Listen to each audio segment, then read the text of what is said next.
Natural disasters and poor government planning continue to exacerbate humanitarian crises in Pakistan, where recent earthquake tremors have highlighted concerns over the safety of structures.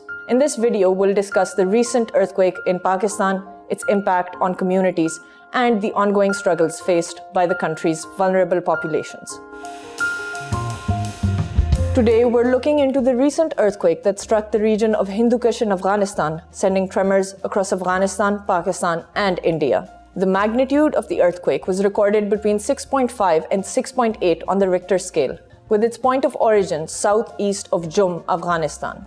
The earthquake reportedly jolted several northern parts of Pakistan, leaving behind a trail of destruction. So far, 11 people, including 9 in Pakistan, have been killed and 44 injured, mostly in the northwest part of the country, as per government officials, primarily due to damage to property. Tremors and aftershocks were also reported in other parts of the country, including Muzaffargarh, Okara, and Miawali. This earthquake has raised concerns about the safety and resilience of structures, with cracks appearing in commercial and residential buildings, forcing people to abandon their homes.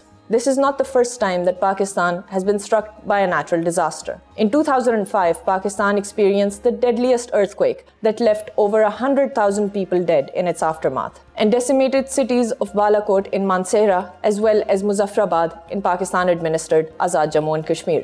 In 2022, a 6.1 magnitude earthquake left over 1,000 people dead in Afghanistan, leaving many vulnerable and without shelter. However, natural disasters, poor government planning, and lack of multilateral cooperation continue to aggravate the humanitarian plight of the victims. In Pakistan, over 10 million flood affectees lack access to safe and clean drinking water, even several months after the disaster.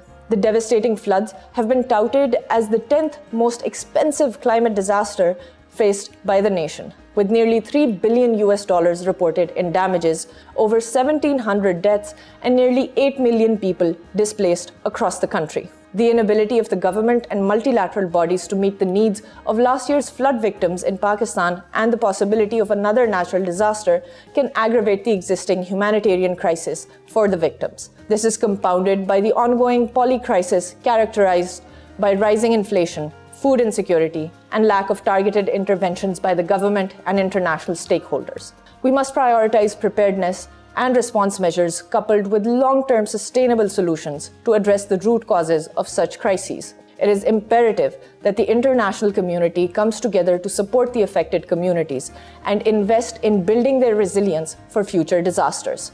With Usama Nizamani on research this time, Arooj Abrar behind the camera, I am Hajira Asaf Khan, and this was your Daily Dispatch.